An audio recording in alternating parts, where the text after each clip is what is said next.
onde fala que eles estavam jejuando e o Espírito Santo chegou e falou assim, ó, separa para mim esse, aquele, porque eu tenho missão para eles. Mas eu ia falar especificamente sobre como existia uma grande diversidade naquele pessoal. Por quê? Porque eu acredito que a gente precisa entender o que é que nos marca e nos identifica. E quando a gente olha para aquele lugar ali, para aquela igreja, que é a igreja primitiva, o que não fazia eles se identificarem era a cultura deles. O que não fazia eles se identificarem era a cor deles. Nem o jeito da roupa deles, não era nem a língua que eles falavam. Às vezes a gente fica pensando, né, que para a gente ter gente que é estrangeira aqui na nossa igreja, a gente precisa começar a ter culto em inglês. Senão a gente não vai alcançar.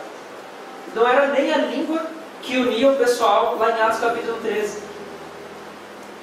Era tanta coisa que eles tinham de diferente que a gente precisa bater o olho para entender o que unia eles. A gente precisa entender o que é como igreja nos une. E é por isso que eu coloquei esse tema. Por isso que o tema da mensagem é essa, o romance, né?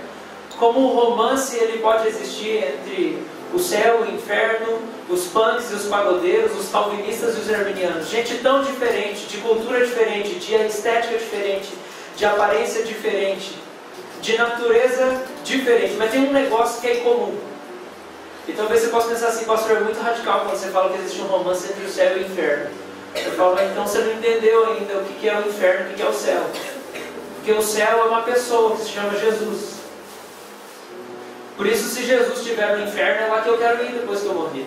Porque o céu é Ele. E o inferno é o ódio de Deus contra o pecador. É a ira de Deus. E a Bíblia fala para nós que todos aqueles que não receberam Jesus estão debaixo da ira de Deus. Eles já estão no inferno. Então o romance entre o céu e o inferno é o romance que existe entre Jesus e os pecadores, que são aqueles que já estão fadados ao inferno. E aí você começa a imaginar, como que é isso, o romance entre o céu e o inferno? É porque a gente não entende isso, é que a gente não entende o romance entre o punk, o pagodeiro, o calvinista e o arminiano. Porque a gente acha que o que une são coisas periféricas. Mas o que une a gente, o que precisa unir a gente, é uma coisa só. E isso a gente vê muito claro em Atos capítulo 13, versículo 1. Então, eu queria que você fizesse um retrospectivo aqui comigo, pensando na sua vida, na sua história e nas pessoas que você conhece.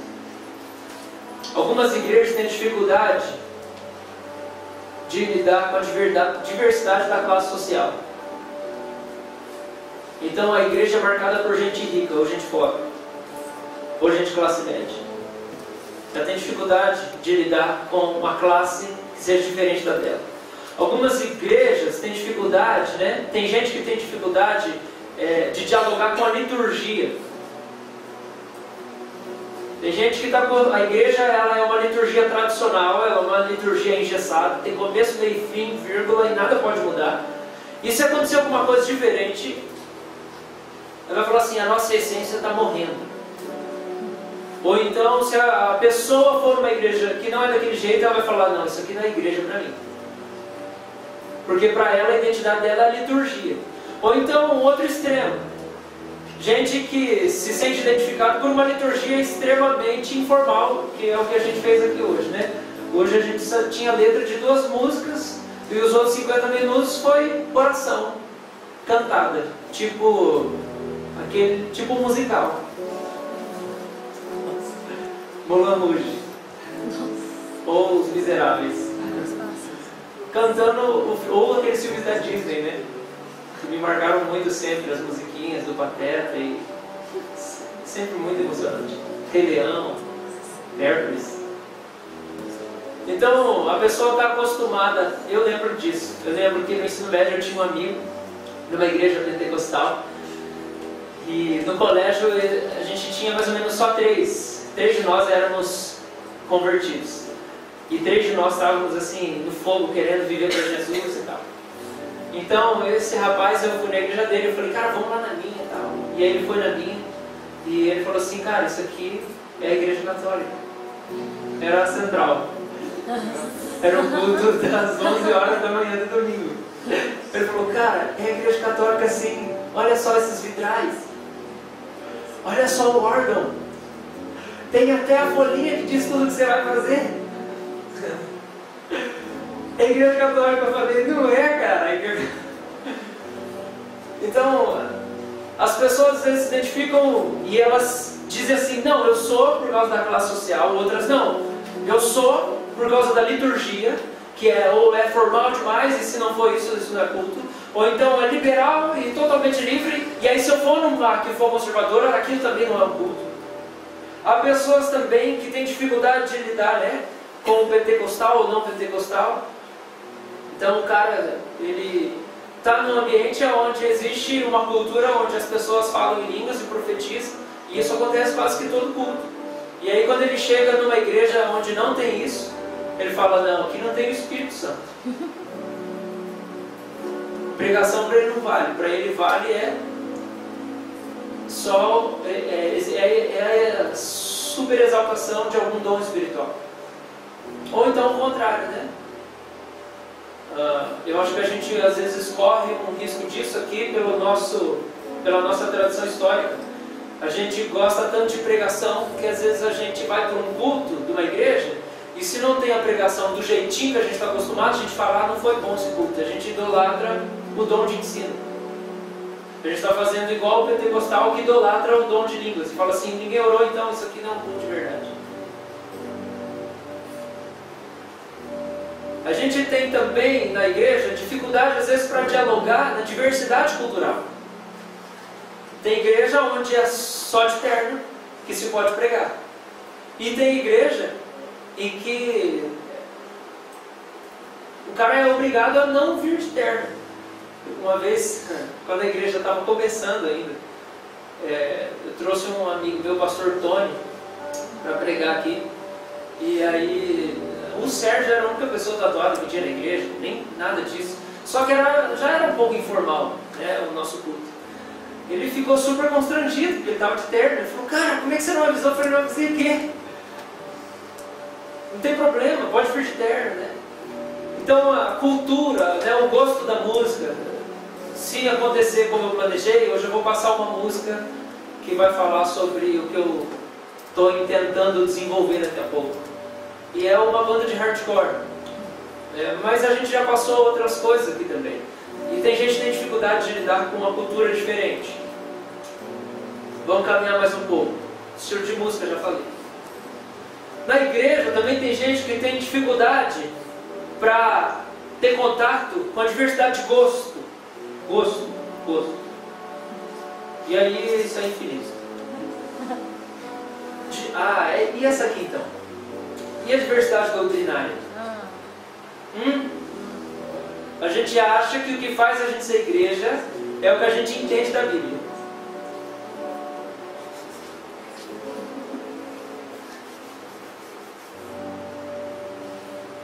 Heresia. Já nós vamos falar sobre isso. Então, o cara só consegue ler o autor calvinista, né?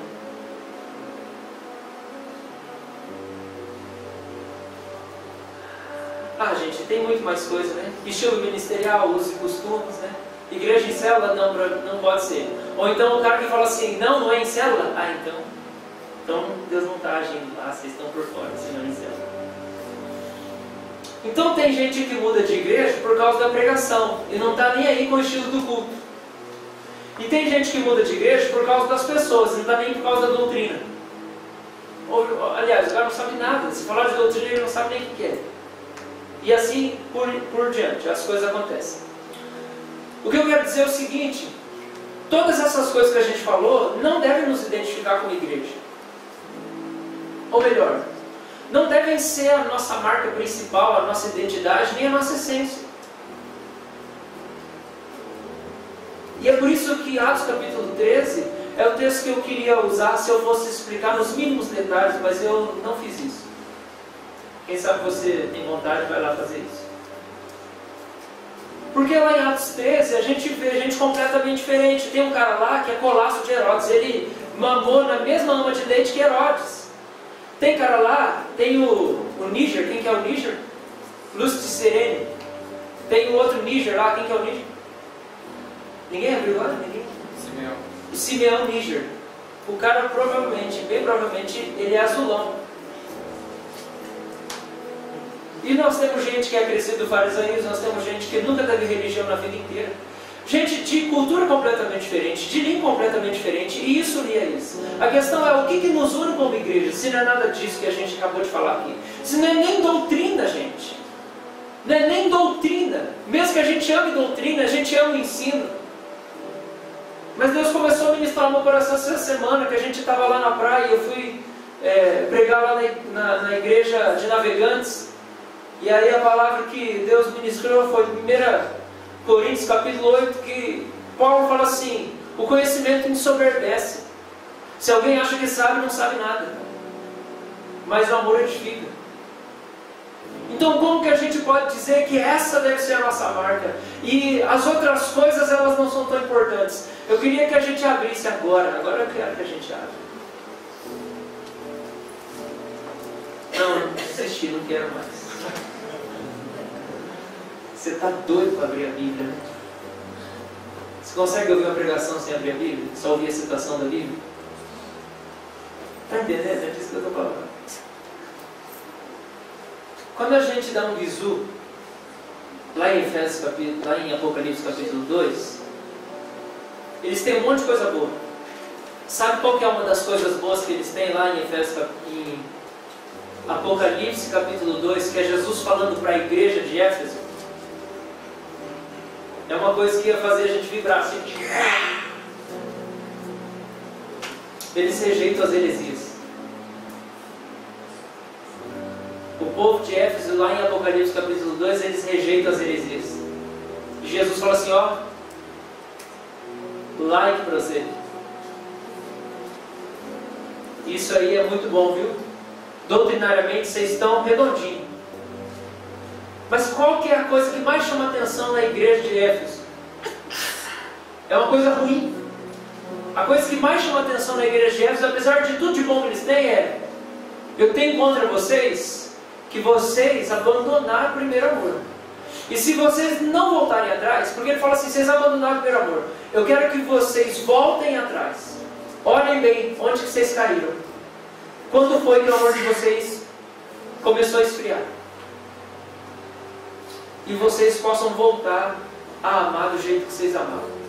Sabe o que deve unir a gente como igreja? Não é nem porque a gente tem tatuagem, ou porque o nosso culto é informal, ou porque nós somos calvinistas, ou porque nós gostamos de hardcore. A única coisa que deve ser a marca sobre nós, que inclusive está lá em Cantares, escrito assim: a bandeira sobre mim é o amor. A única marca que deve estar em nós, é isso que marca um convertido. Sabe o que deve marcar um convertido? Não é o amor. Ah, ele ama. Não é o amor, ele ama. Porque, né, amor não é... Tem gente que fala assim, Deus é amor, amor é Deus. Não é isso aí. É o amor a Jesus, em primeiro lugar. É assim que a gente sabe a conversão de alguém. É o amor à pessoa de Jesus. Se a pessoa ama Jesus mais do que todos esses outros. Foi isso que Jesus perguntou para Pedro. Quando ele chegou lá, ele ressuscitou e ele chega assim e fala: Pedro, você me ama mais do que a estes outros? Ele fala, mais do que estes outros. Estes outros, existe uma grande possibilidade de ser a pescaria. Porque Pedro estava pescando, sabe por quê? Porque aquilo foi o que Pedro fez a vida inteira, foi pescar. Jesus está falando: Pedro, você me ama mais do que tudo que você sempre fez a sua vida inteira. Todas as coisas desse mundo que você considera como importantes. Gente, é só amar Jesus, deve ser a nossa principal marca. Se a nossa marca como igreja presbiteriana, república, for só amar Jesus acima de todas as outras coisas, a gente está pronto para servir o mundo. Porque a gente não vai brigar por causa de doutrina. A gente não vai brigar por causa de roupa e estilo de tatuagem. A gente não vai brigar porque a gente gosta disso, daquilo, outro, ou porque a liturgia foi meio esquisita hoje. A gente não vai brigar por nada. A gente só, presta atenção em nome de Jesus, a gente só vai brigar quando o outro estiver amando pouco Jesus. Aí você vai sentar com o outro e falar assim: vou dar um tapa em você, sabe por quê? Você deixou o primeiro amor, você se enfurnou em faculdade, em namoro, em projetos, em sonhos, em um monte de coisa que você acha legal, e você parou de amar Jesus do jeito que você amava antes. A gente só ia brigar por causa disso. E se a gente só brigasse por causa disso, a gente estava no céu. Agora a gente não briga por causa disso, a gente briga por causa de tudo, mas a gente não briga com o outro porque ele esfriou no amor dele por Jesus. A gente deixa o outro afundar. Ele está morrendo lá. E a gente tem medo de ofender ao chamar para sentar e falar assim: o que está acontecendo com a sua vida? Porque a nossa única marca que nos identifica como povo de Deus é que nós amamos Jesus e você está perdendo a sua essência. Não, mas eu estou fazendo os cursos assim, a longa distância, eu assisto pregações, mas eu estou em todos os cultos. Não é isso. Não é isso que nos marca como igreja, porque nós vamos no culto, ou porque nós assistimos pregação, ou porque nós estamos fazendo um curso tal de plantação, ou curso de teologia, ou curso de evangelismo, ou avalanche. Não é isso que marca a gente, não é isso que garante que a gente não perdeu a nossa essência. Ou que a gente está no ministério, ou que eu como pastor estou aqui, estou pregando todo domingo e posso perder minha essência. Se ao longo do tempo o meu amor por Jesus esfriar, eu posso estar fazendo tudo, eu posso estar visitando, eu posso estar servindo, eu posso estar aconselhando, eu posso estar preparando um bom sermão, do jeitinho que vocês gostam. No entanto, vocês não têm como chegar para mim e sentar comigo e falar: pastor, o que está acontecendo? Estou orando por você, seu coração não é quente como antes mais. Pastor, você está perdendo a tua essência, sabe por quê?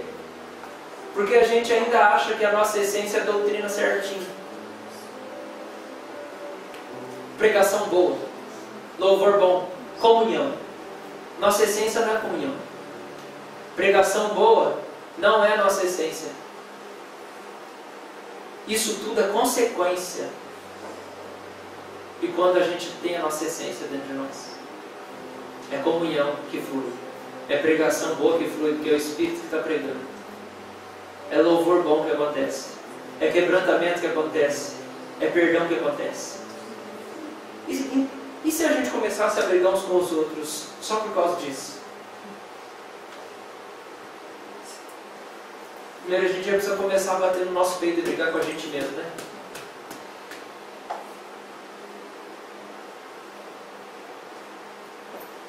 Então tem tudo a ver falar do romance entre o céu e o inferno, os pantos, os pagodeiros, os calvinistas e os arminianos. Tem tudo a ver. É só se a gente é carnal que a gente dá mais valor para as coisas visíveis do que as invisíveis. Só se a gente é carnal. Só se a gente ainda não conhece Deus. Porque para você conhecer Deus, você tem que amar o invisível mais do que você ama o visível. Porque eles não conseguem ter. Se você já ama Ele mais do que todo esse mundo aqui, então você aprende a valorizar nas pessoas mais o invisível do que o visível.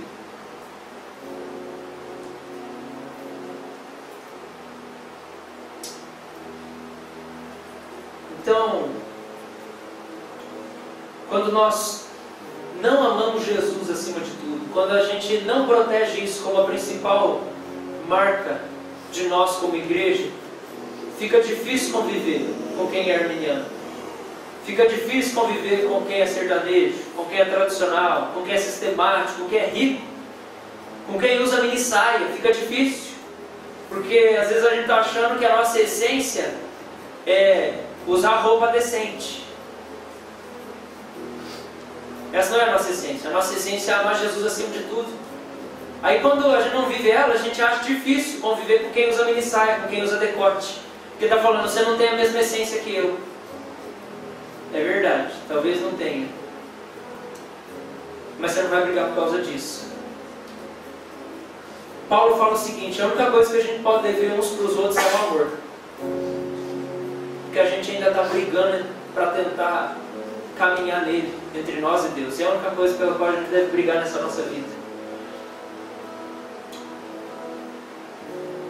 Quando a gente entende isso, gente, 3 coisas começam a fazer parte da nossa vida: honra, amor, submissão. Quando a gente entende que a nossa essência de igreja é amar Jesus, e isso a gente não pode perder de jeito nenhum. Honra, amor e submissão começa a fazer parte do nosso cotidiano. Sabe por quê? A gente não tem problema mais em abandonar coisas que a gente gosta em benefício dos outros, em favor dos outros. Porque o que nos define não é a nossa barba, não é a tatuagem ou piercing que eu tenho. Então, se isso gera intriga dentro de casa, eu fico sem fazer. Sabe por quê? Porque isso não é a minha essência. A minha essência é amar Jesus acima de todas as coisas. Então eu não perco a minha identidade se eu não tenho uma roupa estilosa. Eu não perco a minha identidade se eu deixo o meu lugar no carro para ir de ônibus embora, para outro poder ir. Se eu como homem falo assim, ó, eu sou homem de Deus, eu vou deixar as meninas que moram naquele lado irem no meu lugar no carro e eu vou de ônibus, porque a minha essência é amar Jesus acima de todas as coisas. Então eu aprendo a me submeter. Eu me submeto, porque me submeter, abrir mão, não arranca de mim quem eu sou. Só eu posso arrancar de mim a minha essência. As pessoas não tiram de mim a minha identidade. Abre o seu coração em nome de Jesus, porque a cobrança das pessoas sobre você não arrancam de você a sua identidade. As expectativas das pessoas sobre você não arrancam de você a sua identidade. A única coisa que arranca de você a sua identidade é o seu pecado, o orgulho. É você achar que você precisa de pessoas que não te cobrem. Aí você está dizendo assim, minha essência é amar Jesus, privacidade. Você já jogou sua essência fora. Porque se amar Jesus é a minha essência e ponto final, e é isso que me identifica como igreja, então eu posso conviver com quem me cobra demais o tempo inteiro. E quem não respeita a minha privacidade. E quem não respeita o meu gosto. E quem enche o meu saco por causa da minha barba. E quem acha feio o jeito que eu falo. E quem me critica pela maneira como eu me porto. Sabe por quê? Porque ter elas gostando ou não é a minha essência. Estou sendo entendido em nome de Jesus? Amém. Calvinistas e arminianos podem congregar juntos na mesma igreja. Punks e pagodeiros podem frequentar o mesmo culto e participar do mesmo corpo comunitário. Crianças de 5 anos e idosos de 80 anos podem orar uns pelos outros, mesmo sem entender nada da vida do outro. Se com 5 anos essa criança já pode dizer assim, eu amo Jesus. Porque é só isso que nos une, gente. É só isso que nos une. É isso que a gente vê lá em Apocalipse capítulo 2. É isso que a gente vê lá em Atos capítulo 3. Sabe onde a gente vê isso também? Quando Jesus capricha para escolher os discípulos dele. Um não tem nada a ver com o outro. O pescador chucro do Pedro, que era quase analfabeto. Do outro lado você vê o apóstolo João, você vê o cidadão escrevendo as cartas dele, é um grego extremamente erudito, que não tem nada a ver. E era lá, né? Pedro, Tiago e João. O outro era irmão de Jesus, o Tiago. Aí você tem o Judas, que era zelote. Além de nunca ter se convertido, mas ele gostava de Jesus, né? Então nós podemos deixar quem não é convertido, mas gosta de Jesus, andar com a gente também? Amém? Zelote, ele queria fazer revolução armada. Isso que é a característica do zelote. O zelote judeu, ele queria pegar em arma e falar assim, nós vamos tirar os gregos do poder lá, nós vamos arrebentar com Roma. Ele queria enfiar a faca no povo. Aí você fala, olha só que legal, e esses caras que Jesus chamou?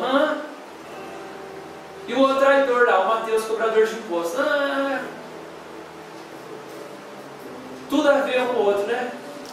Aí às vezes a gente acha que na igreja tem que ser assim, tem que ter tudo a ver um com o outro. Eles só seguiam Jesus porque eles gostavam de Jesus. E é só por isso que eles se aturavam. E eles gostavam de Jesus porque Jesus chamou eles e deixou. Essa é a nossa situação. Jesus chamou a gente, nos predestinou, nos chamou, nos converteu, e agora Ele deixou a gente andar com Ele. Então a gente pode colocar entre parênteses, né, esticar essa essência para duas coisas. Porque tem gente que foi chamado, mas não quer, né? Aí deixa, né? Fazer o quê? Vai lá para fora. Fazer o que quer, depois volta. Ser chamado por Jesus, convidado por Ele para entrar no clube e amar Jesus. É só isso. E aí nós estamos prontos para conviver, para servir, para se amar. Aí o que a gente faz? A gente não tem problema em submissão. Aí sua mulher quer dirigir. Aí você pensa, não, isso é coisa de homem. Deixa essa mulher dirigir, rapaz. Ela quer que você lave a louça, não, é coisa... Pode até ser, mas vai lá. Não, mas isso aqui não está certo. Não, a única coisa que não está certa é você não amar. É isso que não está certo.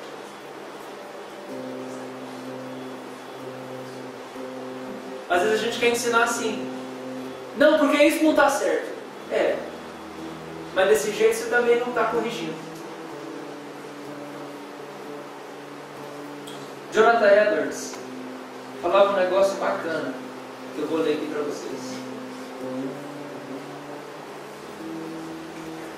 Ele falava assim: nada afasta mais uma pessoa do alcance do diabo como a humildade. Nada afasta mais uma pessoa do alcance do diabo como a humildade. Gente, a gente precisa aprender a amar a humildade, porque ter pose não é a nossa essência. É só amar Jesus. Jesus tem me ensinado a ser vulnerável nos últimos dias. E eu tenho glorificado Ele por isso. Porque além de ser libertação, é o conhecimento da minha essência. Sabe como é que isso se parece na prática? Pessoas que sabem do que você gosta e não gosta, fazendo o que você não gosta diante dos seus olhos. E você deixando para lá.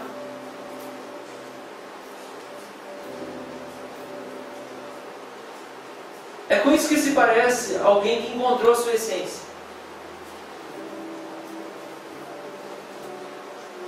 Porque essa pessoa que encontrou a sua essência não vive assim, não. Eu preciso ser respeitado. Eu preciso... Da onde? Que Jesus é esse? Quanto que Jesus exigiu alguma coisa dos discípulos? A única coisa que Jesus reclamava é: vocês são os incrédulos. É a única coisa que ele ficava falando o tempo inteiro: vocês não acreditam no meu poder, vocês não acreditam no meu amor. Jesus era desrespeitado o tempo todo pelos discípulos. Eu imagino o tanto que Jesus se sentia insultado pelos discípulos o tempo todo, quando eles iam com as ideias ridículas deles. E Jesus se permitia ser insultado e ofendido. Porque ele sabia de uma coisa: eu só faço o que eu vejo o Pai fazer. Eu e o Pai somos um, eu amo o Pai. A minha essência é essa. Eu estou com o Pai está em mim, eu estou no Pai.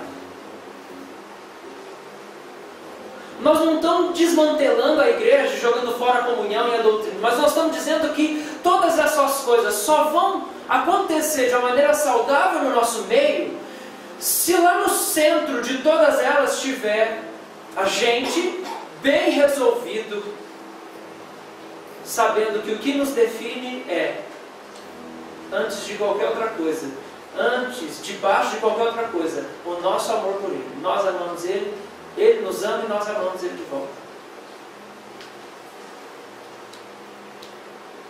Amém? Amém.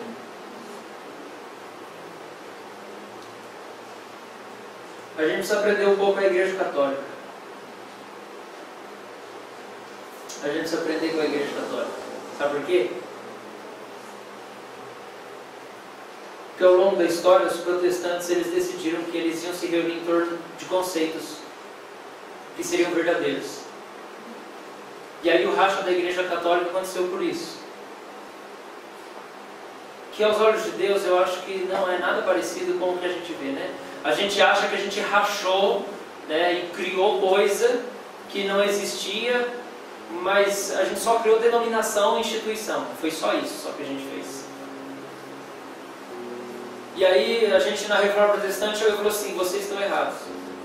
Essas ideias estão erradas. Nós entendemos que a Bíblia é diferente. Aí escreveram um monte de coisa e falaram: então nós vamos se reunir, em volta desses papéis aqui. Aí eles botaram um monte de papel no chão lá, né?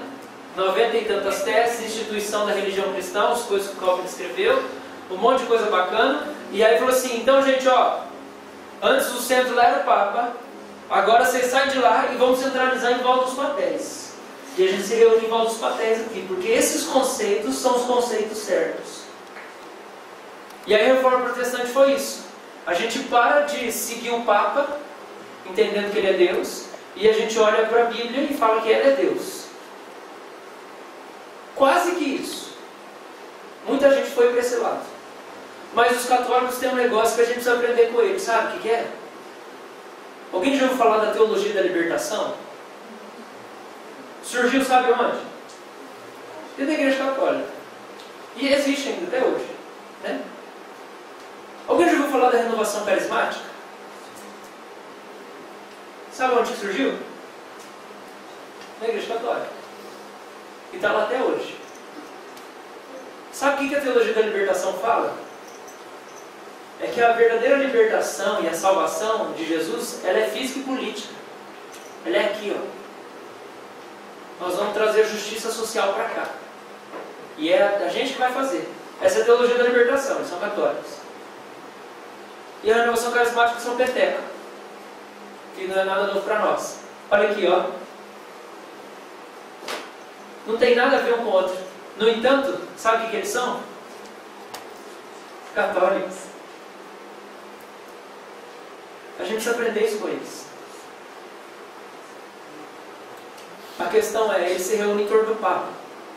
Eu não estou falando para a gente se reunir em torno de uma pessoa. Eu estou falando para a gente se reunir em volta e junto com gente que ama Jesus. E diz, eu amo Jesus, olha a minha vida. Eu estou falando que a gente não deve se reunir nem em torno de comunidade, porque a instituição romana, ela faz isso. Não existe salvação fora da Igreja Católica Apostólica Romana. Está reunido em torno de gente, em torno de instituição. E nem que a gente deve se reunir só em torno de doutrina, que é isso que os protestantes fazem. Eu estou falando que a gente precisa se reunir com gente que ama Jesus e ponto final. E é importante depois a gente dar valor para a doutrina e dar valor para a comunidade. Mas a nossa essência é nós amamos Jesus. É por isso que a gente tem que aprender com os católicos a pensar diferente, sem ter que se separar.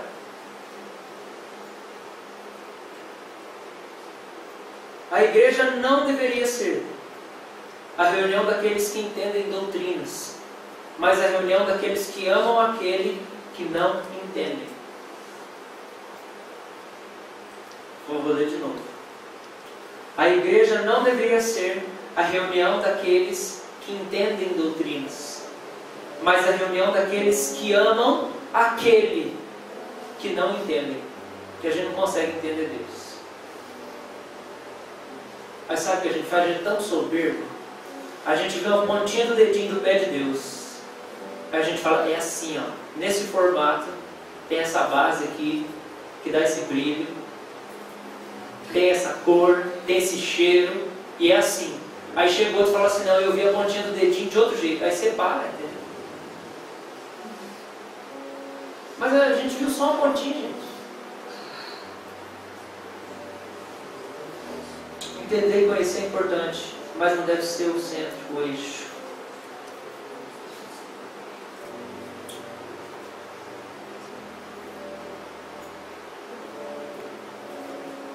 Então, deixa eu colocar de maneira mais prática para nós tudo isso.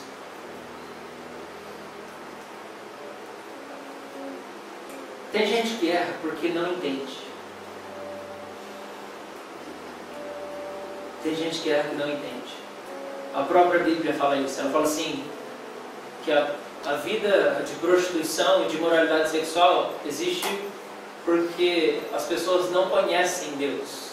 A gente não entende Deus. Se a gente conhecer, a gente não vive assim. O amor ao dinheiro, porque a gente não conhece Deus. A falta de misericórdia, de perdão, é porque a gente também não conhece, a gente não entende Ele. Tem gente que erra porque não entende, porque não conhece. Mas não adianta brigar com essas pessoas que não entendem. Adianta ensinar. Mas para ensinar, você primeiro precisa ver que o que te identifica com ela não é que ela acerta na mesma coisa que você. E nem que ela vê do mesmo jeito que você. Mas é que ela ama o mesmo Deus que ela não entende junto com você. Mas você já entendeu algumas coisas. Então você vai se aproximar para ensinar, para instruir. pensando assim, essa pessoa precisa ser instruída. Mas a gente está unido, mesmo que a gente pense diferente. Então, às vezes, a gente quer brigar com gente que não entendeu. Gente que não entendeu não precisa ser de bronca. Gente que não entendeu precisa ser explicada. Mas gente que já entendeu e erra, esse precisa dar um puxão de orelha. Aí é diferente. Amém? Então o pastor, quando erra, ou melhor, vamos começar nos crentes, que é mais simples. O crente, quando ele erra, ele precisa ser orientado. Primeiro o pastor precisa dar uma analisada, né? O pastor ou outra irmã, porque o ideal é a gente estar aberto para receber correção um do outro, independente do título que ele tenha, se ele seja pastor ou não. Porque se o outro ama Jesus igual a gente, ele já pode pastorear a gente. E vir e falar assim, ó, você precisa corrigir isso aqui está errado, você, ó, a palavra diz isso aqui. Esse era o ideal, né? É que você não precisasse que o pastor fosse te corrigir para você mudar. Que você fosse mais quebrantado, né? Um pouquinho mais humilde. Então,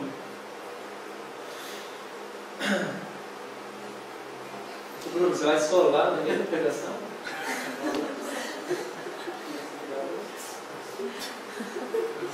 Então tá bom. É disso que eu estou falando, entendeu? Quem não entende, você precisa explicar, mas...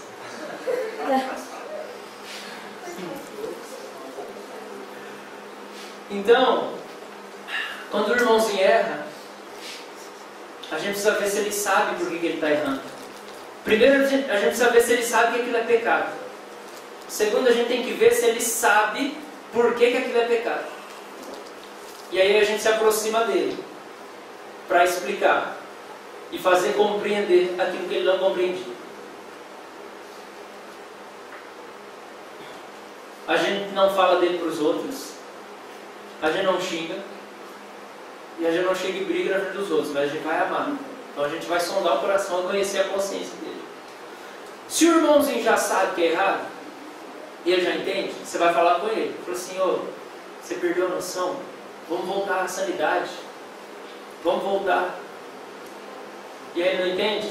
Aí a Bíblia diz assim, então você chama mais um. Se não adiantou, você chama mais outro. Não adiantou? Aí vai indo, né? Até que chega uma hora que tem uma medida meio drástica aí. Mas esse caminho é longo antes disso. E quando o pastor erra? Quando o pastor erra, é a mesma coisa, irmão. Sabe por quê? O pastor também é ovelha. Ele é crente também.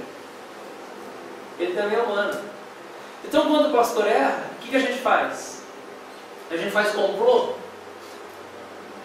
Não, vamos dar um golpe de Estado. Vamos derrubar esse poder. Porque isso aqui nós não concordamos. O que está unindo a gente? Eclesiologia que está unindo a gente. A gente está dizendo assim, eu só preciso me submeter ao pastor quando eu entendo e concordo com a doutrina que ele prega, no sentido de Deus e no sentido de administrar a igreja. Eu estou falando assim, o que me une a ele é a eclesiologia, é a teologia da administração da igreja. Então eu não concordo o jeito como ele conduz o culto, eu não concordo o jeito como ele prega, ele ensina, eu não concordo o jeito como ele corrige. Então, como eu não concordo, eu não me submeto. Eu estou dizendo que o que me une a ele e une o pastor à igreja é a ideia. Mas quando ele erra, o que a gente faz? A gente chega e fala assim, pastor, você sabe que você está errando? E talvez eu fale, não sei. Explica melhor. É nisso aqui, pastor, eu acho que você está errando. Então, assim, vamos conversar. Me ajuda aqui. Gente, você vai ter que orar bastante, por quê? Porque você vai ter que me mostrar, e eu tenho que orar sempre bastante, você também tem que orar sempre bastante. Mas você vai ter que orar bastante, por quê? Porque você vai ter que mostrar para mim na Bíblia por que eu estou errando. Não dá para falar que é desleal, de jeito nenhum. O Espírito Santo está em você igual está em mim. E se foi o Espírito Santo que mandou você falar comigo, não vai precisar mais de um versículo para quebrar o meu coração. Porque ele vai pegar esse versículo como se fosse uma espada e vai enfiar dentro do meu peito. Agora, se eu falar assim, não, eu acho que não é assim. O que faz? Cadeirada. Não. Ama do mesmo jeito. Só que aí você entende o processo. Gente, porque pecado, crente, é que nem unha podre. Primeira coisa, gera esse nojo mesmo. Essa é a primeira reação mesmo. Crente gera nojo. Em primeiro lugar, porque é difícil. É difícil. Esse crente aqui também, estou falando de todos. Em segundo lugar, por quê? Eu tenho aqui. Está bem melhor.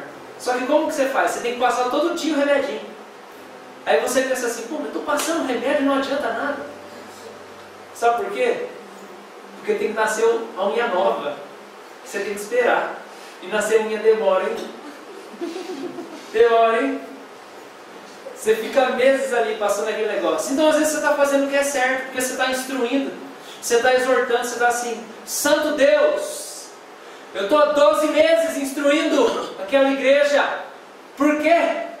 Não está saudável? Ele fala, porque tem que sair o podre e o novo não nasceu ainda. Espera, é que nem a unha do seu dedo. Ah, então tá bom, senhor. Então nós temos que ter muita paciência. E às vezes você vai vir, né?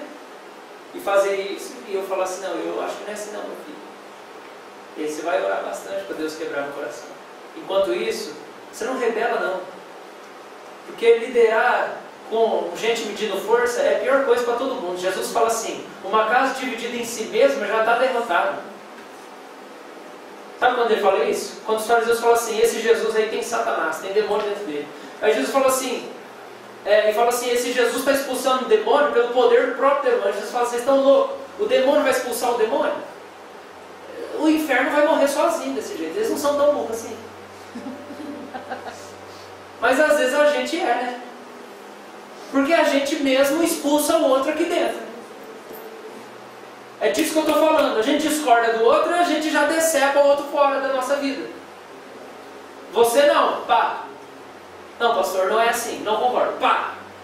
Não te ouço mais. Por quê? Porque a gente está falando que a nossa essência é concordar. Nossa essência não é concordar. A não ser em uma coisa, nós amamos o mesmo Deus que nós não entendemos completamente. Podemos concordar em um amém agora? Amém. Então quando o pastor erra, o que a gente faz? A gente vai falar com ele e a gente continua submetendo como a gente sempre submeteu, talvez mais ainda. É igual quando você quer que o seu marido mude, que você não aguenta mais orar. Aí você decidiu ler a Bíblia. Aí você descobriu aquele versículo que fala assim, mulherzinha, mulherzinha. Sua mulherzinha, sua mulherzinha. Você submeta ao seu marido, sua mulherzinha, que assim ele vai ouvir você e você vai ter crédito. Aí você começa a fazer tudo que você nunca fez, porque você quer que Deus santifique ele. Então o que a gente faz? A gente vai submeter, porque submeter não tira a nossa essência. Abrir mão dos nossos direitos não tira a nossa essência. Mesmo que a gente ache que o outro está errado. Se eu preciso abrir mão daquilo que eu gosto para ser feliz junto com o outro, eu vou abrir mão de ser feliz sozinho para ser feliz com o outro. É o Atos 1 Coríntios 8, 9. Se comer carne escandaliza meu irmão, não vou comer carne, nunca mais. Porque é melhor a gente ser feliz junto. Não, mas ele é fraco de consciência, ele tem que entender que não tem problema. Não, ele tem que entender que beber cerveja não é pecado. Você não vai beber cerveja até que ele entenda isso. Porque senão você está golpeando a consciência dele. E Paulo fala assim, aquele por quem Cristo morreu. Então você vai se submeter a ele, porque a sua liberdade não dá a sua identidade.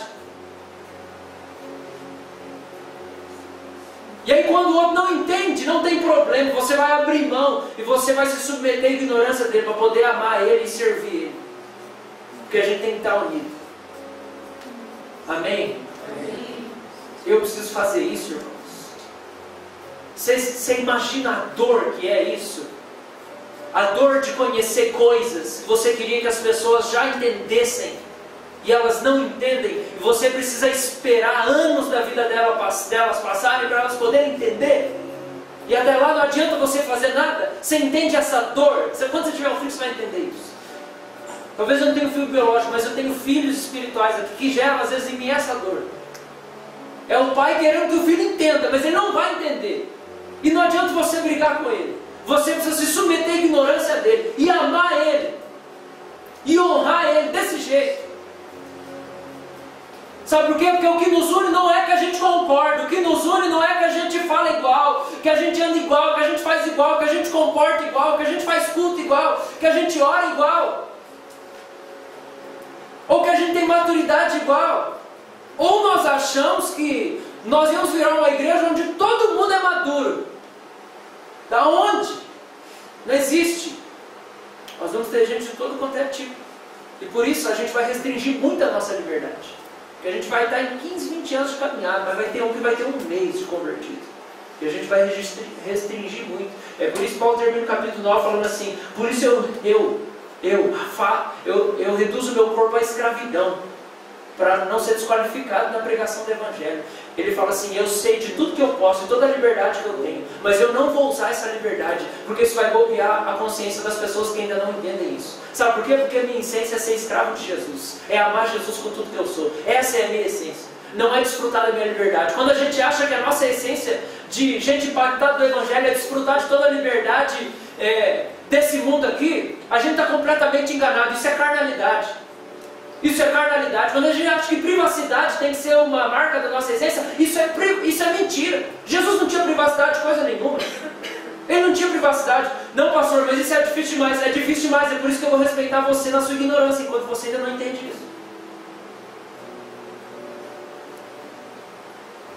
Amém? Você entende o que pessoas mais maduras têm que passar com as pessoas mais maduras? Eu preciso me humilhar com quem não entende as coisas que eu estou tentando explicar. Porque Deus faz isso com a gente. Deus fala com você, Deus te toca, você vem aqui, sabe, belezinha. E tem um monte de coisa que já era para você ter entendido, e você não entendeu. Se a gente aprende esse princípio, os nossos relacionamentos são revolucionados, nossa família, nosso trabalho, as pessoas à nossa volta, o casamento, o relacionamento com a igreja, o relacionamento com os irmãos, o relacionamento com o pastor, tudo é revolucionado. Porque a gente aprende a se submeter. Amém? Eu quero ler um texto para a gente encerrar, que é um texto que me tocou muito essa semana, que está em 2 Samuel. Esse é o texto. Esse é o único texto que eu vou ler, mas eu vou ler na tradução da linguagem de hoje. E eu já vou avisando que esse ano, já que é o primeiro domingo do ano, estou oficializando aqui que a gente vai ter como linguagem bíblica a NVI. Porque eu vi que muita gente não lê a Bíblia na igreja porque não entende as coisas da revista atualizada. Mas eu vou dizer para você, leia as duas.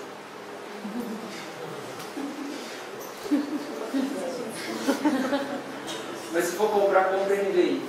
Nova versão internacional é mais fácil. Tem umas palavras meio difíceis na outra. Ela é mais fiel, mas é mais difícil. Então é melhor você entender alguma coisa que você não entender nada.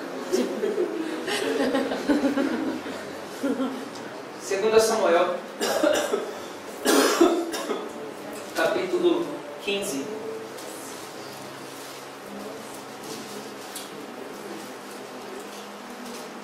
Amém, irmãos? E aí, o que vocês acham?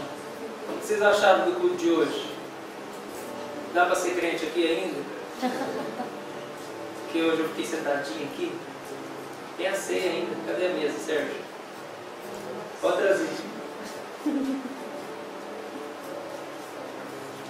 Deixa eu falar uma coisa antes de ler esse texto. E aí depois a gente vai para a ceia.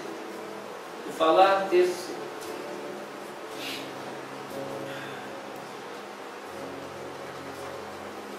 A gente está pedindo santidade para Deus.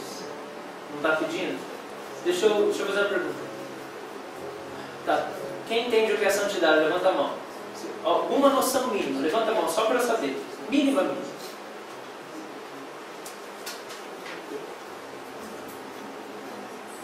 Então corre lá. Vou dizer o que é santidade. Santidade é a beleza de Deus. Deus é bonito, porque Ele é, na sua essência, sem fazer força, certo em tudo que Ele faz.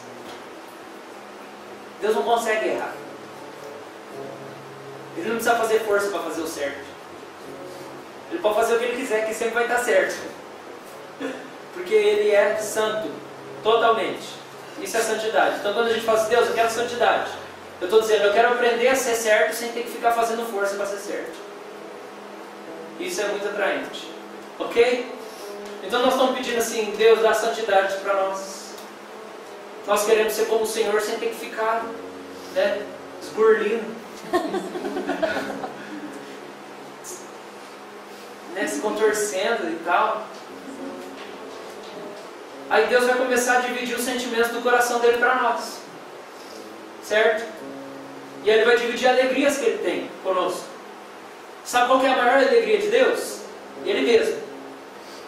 Aí você começa a considerar Deus a maior alegria da sua vida. Santidade começou a ser gerada em você. Aí você descobre que você começa a amar mais as pessoas perto de você. Opa, você está com vontade de abraçar mais alguém da sua família lá. Você não tinha vontade antes. Agora você está com vontade de pedir perdão. Você não tinha vontade de pedir perdão. Você está com vontade de ler a Bíblia. Você não tinha.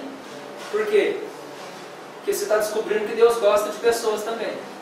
E Ele ama pessoas também. Em primeiro lugar, Ele gosta dele mesmo. Porque Ele é perfeito e maravilhoso. E se a gente coloca Ele no centro, a gente está ligando o fio na tomada. Porque Ele é a fonte de energia. Então está tudo certo. Não tem nada errado. E aí depois a gente começa a gostar de gente. Porque Ele gosta de gente. Aí tem uma coisa que a gente esquece. Presta atenção, em nome de Jesus. Tem uma coisa que a gente esquece. Quem ama coisas, odeia outras.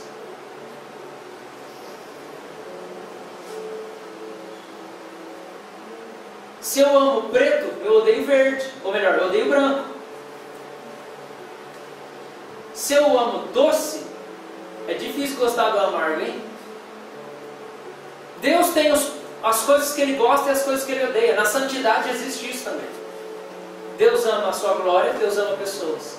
Mas Deus odeia o pecado. Ele odeia o pecado. Isso é uma coisa que na santidade dele Ele odeia. Aí nós estamos pedindo, Deus, dá essa santidade para nós.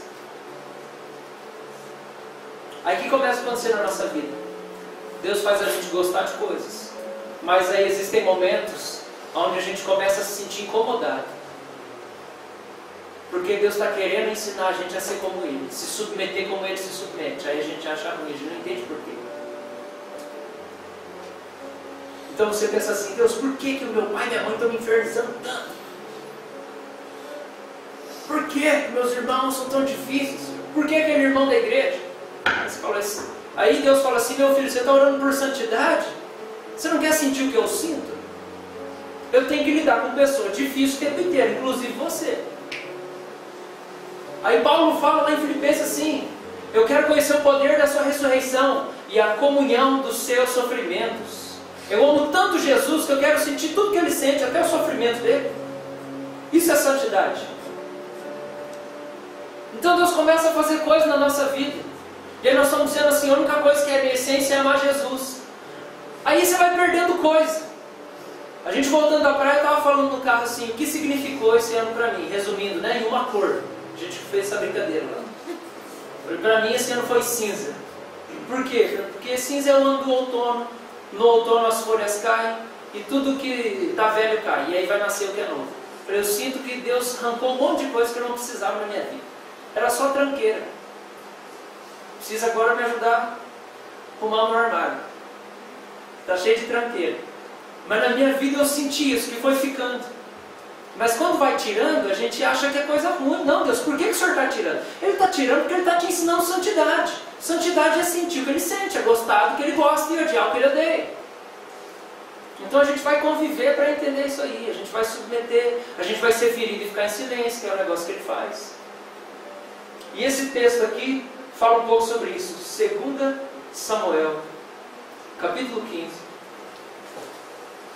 Absalão, filho de Davi, se revolta contra ele e decide usurpar o trono. E aí, no versículo 13 em diante, diz assim: então veio o mensageiro e contou a Davi que os israelitas haviam passado para o lado de Absalão. Aí Davi disse a todos os seus oficiais que estavam com ele em Jerusalém: se queremos escapar de Absalão, temos de fugir logo. Vamos depressa, senão ele vai nos alcançar aqui, vai nos vencer e matar todos os que estiverem na cidade. Sim, nós e seus servidores estamos prontos para fazer tudo o que o Senhor disser, responderam eles. Aí o rei saiu acompanhado por toda a sua família e pelos seus funcionários. Deixou somente 10 concubinas para cuidarem do palácio. Quando o rei e todo o seu povo estavam saindo da cidade, pararam na última casa. Todos os funcionários ficaram de pé diante do rei, enquanto os queretitas e os peletitas desfilaram em frente dele. Os 600 soldados que o estavam seguindo desde a cidade de Gate também passaram diante dele. Então Davi disse a Itai, o líder deles: por que é que você está indo com a gente? Volte e fique com o novo rei. Você é um estrangeiro, um refugiado que está longe da sua pátria. Você só viveu aqui pouco tempo. Então por que eu faria você seguir comigo? Eu não sei para onde eu vou. Volte e leve os seus companheiros, e o amor e a fidelidade do Senhor estejam com você.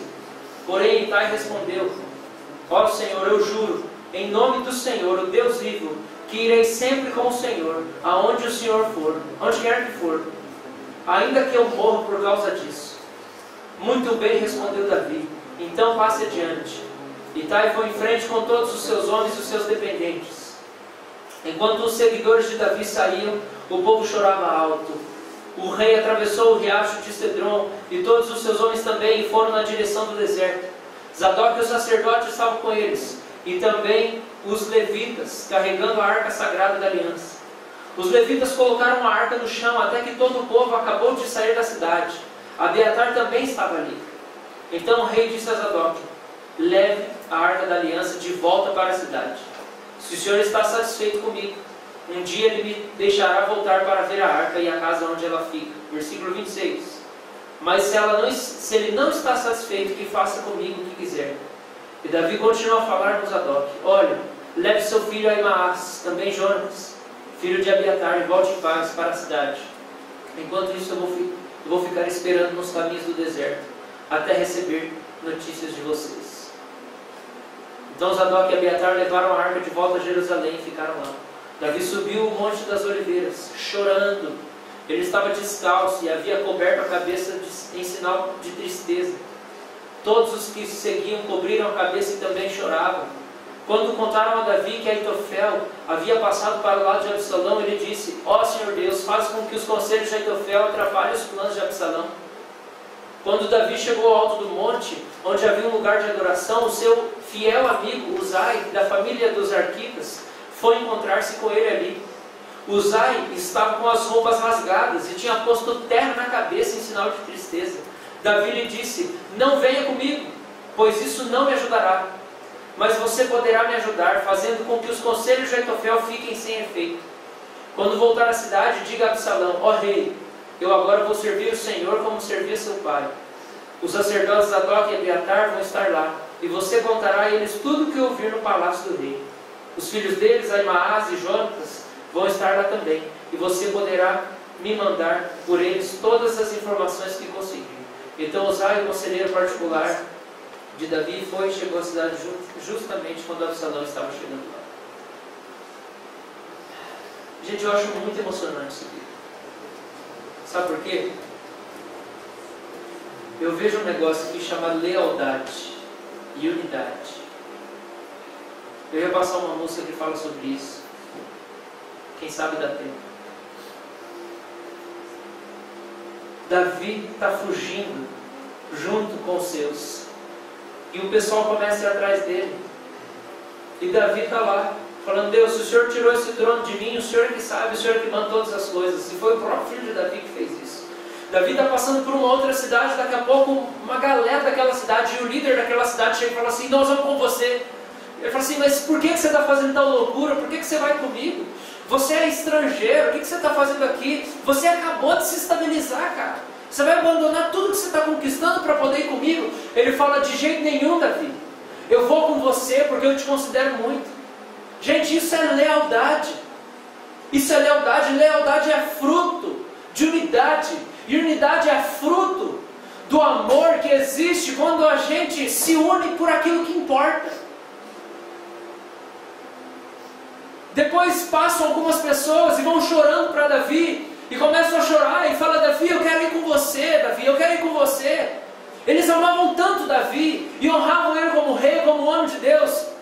Eles se identificavam com o amor que existia no coração de Davi. Eles falavam: eu quero ir com você. Falavam: não, você é melhor para mim se você ficar. E gente, eu acho que está muito raro isso no nosso meio hoje. Porque a gente briga por pouca coisa. Porque o nosso coração não está mirado no amor em Jesus em primeiro lugar. Lealdade é quando a gente sofre junto com o outro, sofre o dano. Eu queria que a gente pudesse experimentar um pouco disso no nosso meio. Nossa irmãzinha aqui, quem sabe da história dela, sabe o tanto que ela está sofrendo na igreja dela. No entanto, que Deus fala: fica lá. Porque embora ninguém entenda o que você está vivendo, eu quero que você seja leal pelas pessoas. Igual nós fazemos aqui com o Davi, estava dando tudo errado. Davi estava no pior tempo dele, do reinado dele. O reino perdeu. Davi até fala assim: até a arca, que é o sinal da presença de Deus, vocês podem mandar para lá. Porque Israel precisa mais do que eu. Davi estava perdendo tudo, perdeu o filho, a briga de família, ele perdeu o poder, perdeu o trono, perdeu a arca da aliança, que era o sinal da aliança que Deus tinha com ele e com o povo. E o povo ainda falava: eu quero ir atrás de você. É lealdade mesmo nos períodos de maior dificuldade.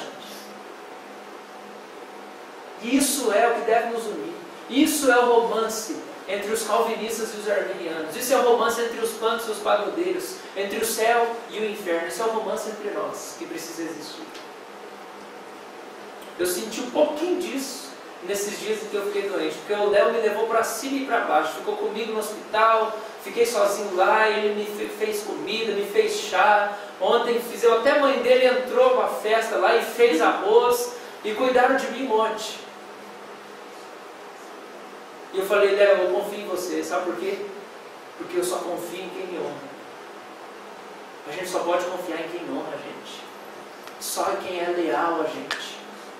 A gente precisa começar a viver essas coisas no nosso meio. É quando a gente não briga por causa de pouca coisa, de diferença de pensamento, de ideia. E isso só acontece quando a gente decide que a nossa essência é amar Jesus. Amém. Pronto.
Amém?